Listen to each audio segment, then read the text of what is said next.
Ողջույն սիրելի հետևորդներ, շնորհակալ եմ, որ միացել եք իմ ալիքին եւ հետեւում եք ինձ։ Այսօր մեծ սիրով ցանկանում եմ ձեզ ցույց տալ, թե ինչպես կարելի է ներկել զատիկի ձուն կամ զատկական ձուն, որպեսզի ստացվի վառ կարմիր եւ ինչ է խորհրդանշում իրենից զատիկի ձուն։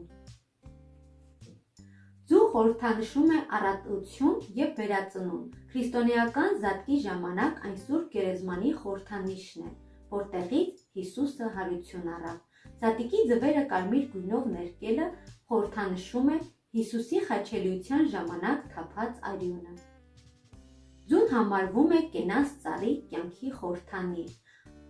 Ավագ շաբաթ երեկոյան ավարտվում է մեծ պահքը։ Այդ երեկոյան սեղանին դրվում են բրնձով եւ չամիչով փլավ,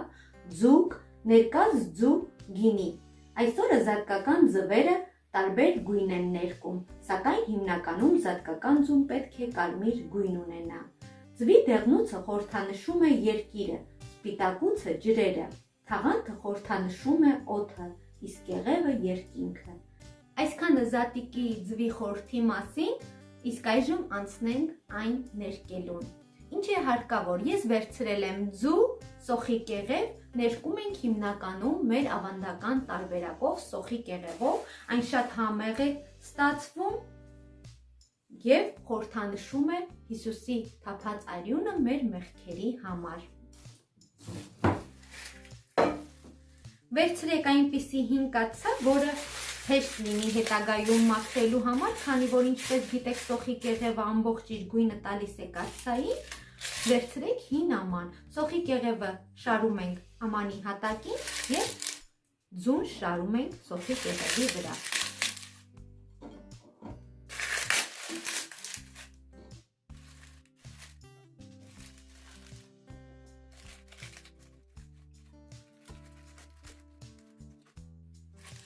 Ձուն շարելուց հետո կրկին մեջտեղում լցնում ենք սոխի կեղևը։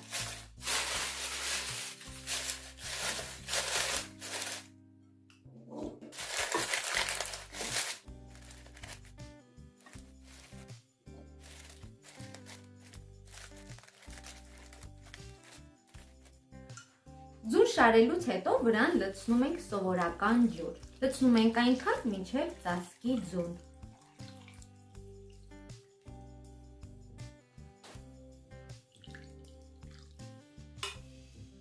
Որպեսզի ձուն չճաքի եւ ամուր կեղև ունենա, հարկավոր է ավելացնել աղ։ Ինչպես գիտեք, մեր սովորությունը հայկական ավանդական, որ ձուն կռվածնում ենք զատիկին, հարկավոր է, որպեսզի կեղևը ամուր լինի։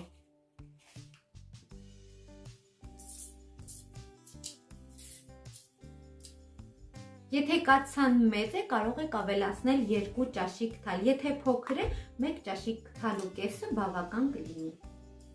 Որպեսզի գույնը լինի արտահայտիչ եւ գեղեցիկ կարմիր,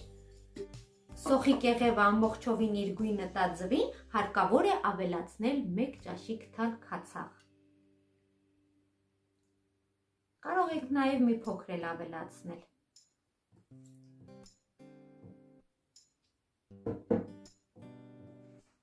Քացախը օգնում է, որ գույնը ավելի արտահայտիչ լինի։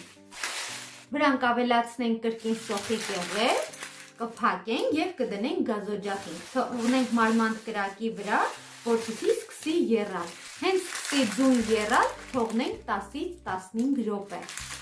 որպեսզի լավ եռա։ Եռալուց հետո, ամբողջովին պատրաստ լինելուց հետո կանջատենք գազօջախը եւ ձուն կթողնենք թուրմի մեջ կես ժամից 40 րոպե։ Այնուհետև արդեն կարող ենք մատուցել մեր զատկական սեղանին։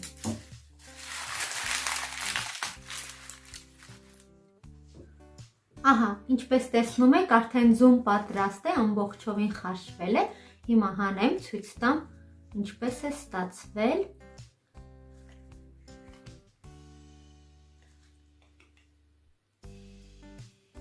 Տեսեք, որքան կարմիր, որքան գեղեցիկ գույն ենք ստացել, շատ գեղեցիկ է ստացվել։ Կարող եք, երբ սկսում է եռալ, քացախը ավելացնել այդ ժամանակ, քանի որ այդ ժամանակ երբ ավելացնում ես, գույնը ավելի մուգ եւ ավելի գեղեցիկ է ստացվում։ Ես մեկ ճաշիկ թալ քացախ եռալու ժամանակ ավելացրել եմ, թանկագիններս, դուք էլ կարող եք այդպես անել։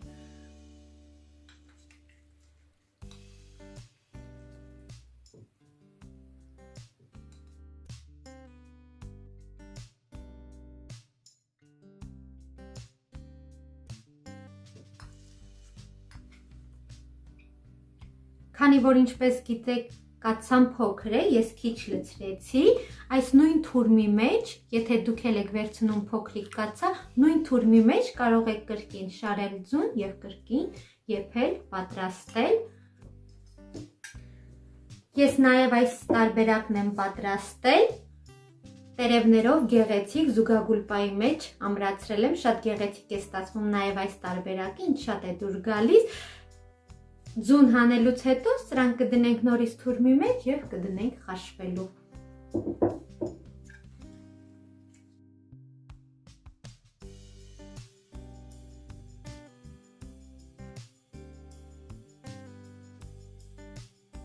Թուրմի միջից կհանենք, մեկ անգամ կպահենք սառը հոսող ջրի տակ, կլվանանք։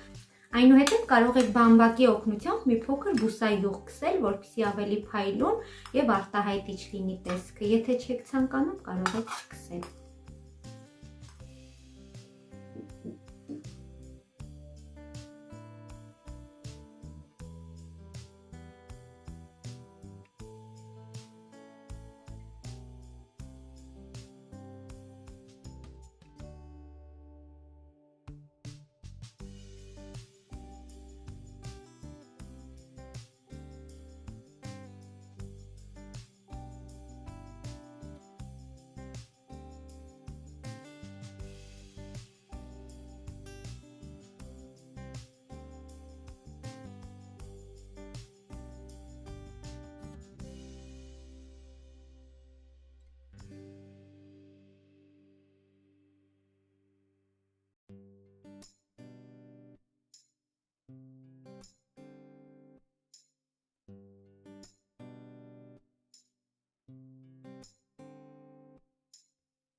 Դե ինչ թանկագիններս էլ ձվի վերջնական տեսքը, հուսով եմ ձեզ դուր կգա, դուք նույնպես կպատրաստեք, բոլորիդ մաղթում եմ ուրախ սատիկ, թող այսուհետ երբեք չտեսնենք այսպիսի դաժան օրեր, մեր երկրին լինի խաղաղություն, չտեսնենք այլևս ոչ մի պատերազմ, Քրիստոս հարյա իմերելոց, օրհնյալ է հարությունը Քրիստոսի։